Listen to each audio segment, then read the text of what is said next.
2026 आव जायफ्रा मेट्रिक आरो हायार सेकेन्डारि परीक्षा लिरबाय अलरेडि बिथांमोननो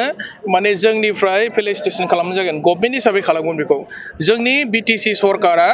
माने मेट्रिकआव जायफोर टप 10 मोनगोन आरो हायार सेकेन्डारि बिथांमोनखौ जोङो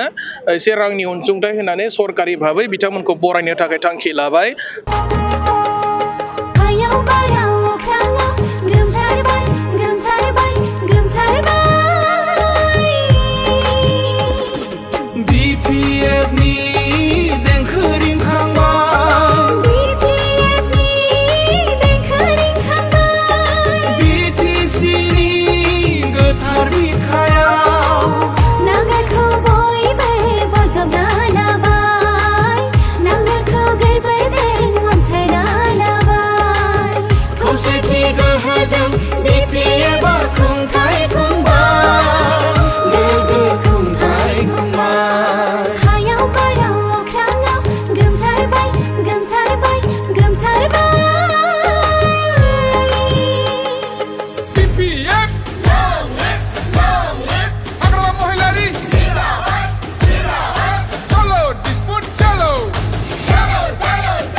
भैरगाव एलएसिनि आन्दाराव दिनै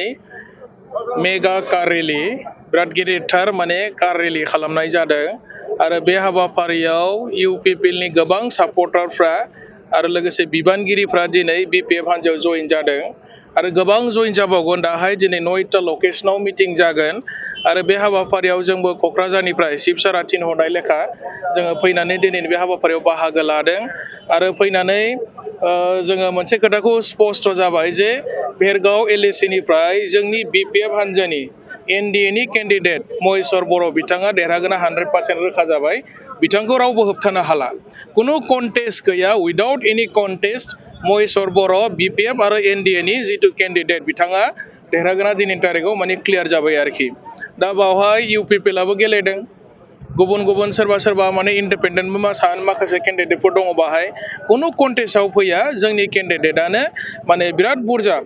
एबभ 20,000 भटनि डिफारेन्सआव बिथाङा देरहागोना दिनैनि पिक्सारा माने क्लियार मोनसे पिक्सार जोङो बुंनो हायो आरोखि नेरसोन बर'आ फेक्टर नङा दाबो इउपिपिएलखौ गोसो गोरबोजों नेरसोन बर'आ गनायनो हायाखै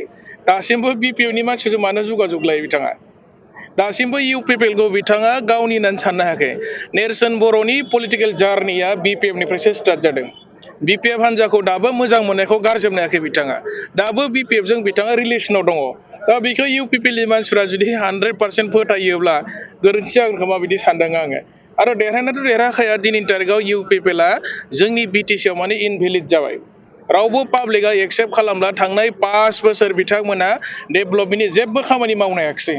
खोथा बुङै डायलग मारिनानै mission vision meeting and planning बेखिनिल' माने इउपिपिएलआव सोलियो आरो mission vision planning and training and meeting बेबायदि मोनबासो सोदोबजोंनो बिथांमोना थांनाय 5 बोसोर बिथांमोना गल्डेन मोनसे चान्स मोन्दोंमोन खामानि मावनायनि बिटिआर एकर्ड जाग्रोमोना बिथांमोनखौ रायजो राजाफ्रा माने खामानि मावनो सुबिदा होदोंमोन बिथांमोना एनडिएनि एलायन्सआव दङमोन किन्तु बिथांमोना खामानि मावनो रोङाखिसै 5 बोसोरखौ बारहोबाय दिनै बिथांमोना रावजोंबो एलायन्स गैया हारसिङै इलेक्सन गेलेदों थांनाय बाराव एलायन्स थासेयावबो बिथांमोना माने देरहानो हायाखै दा हारसिङै देरहानांगौ बिराद असम्भब दा बेनिखायनो 15टा एलएसि दङ बिटिसिनि आन्दाराव 15टायावबो इउपिपिएलआ माने जिर' मारिगोना 100% रोखा जाबाय आरोखि जोंना सानफ्रोमबो बिटिसि डेभेलपमेन्टनि थाखाय जोंनि चिफ सारा खोथा बुंनो गिया सिगां जोंना बिटिसिनि सार्थआव जाखिनि खोथा बुंनांगौ सोरबा लिडारनि खाथियाव बेखौ माने जोंनि चिफ सारा खुला खुलि गोसोजों बुङो आरोखि साहस दं खोथा बुंनायनि रायजोनि सार्थआव जेखौ बुंनांगौ बे खोथाखौ जोंनि चिफ सारा बुङो किन्तु पलिटिकेल सार्थनि थाखाय सोरनिबा खाथियाव गंग्लायनानै जोंनि चिफ सारा थाया बेखौ नोंथांमोना बयबो मिथिखागौ आसामनि रायजोआ मिथिगौ बिटिसिनि पलिटिसियानफ्रा बेखौ मोनसे मोजां अबजारभेसनाव दङ आरोखि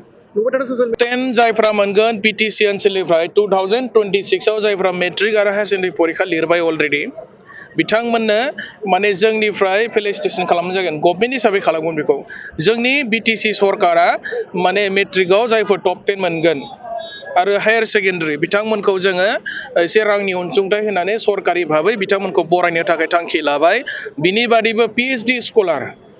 बिथांमोननोबो स्कलारशिप होनायनि थांखि लाबाय आरो बिनि उनावहाय जायफ्रा माने एन्ट्रेन्सआव पास जागोन MBBS नि थाखाय मेडिकेलनि थाखाय बा सिभिल सार्भिसनि थाखाय बिथांमोन बायदि मेरिट थानाय स्टुडेन्टफोरखौबो जोंनि सरकारा माने स्कलारशिप होनो थाखाय दायो अलरेडि थांखि लाबाय आरोखि फैबाय थानाय बिसायख'थियाव जोंहा 15टा एलएसियाव 15टायाबो BPF नि आरो BJP नि केन्डिडेटआ बिराद मार्जिनजों देरहाजोबगोन आरो जोङो BTC ओनसोलनि थाखाय साथाम साब्रै मिनिस्टार मोनगोन डेभेलपमेन्ट खामानि मावनो थाखाय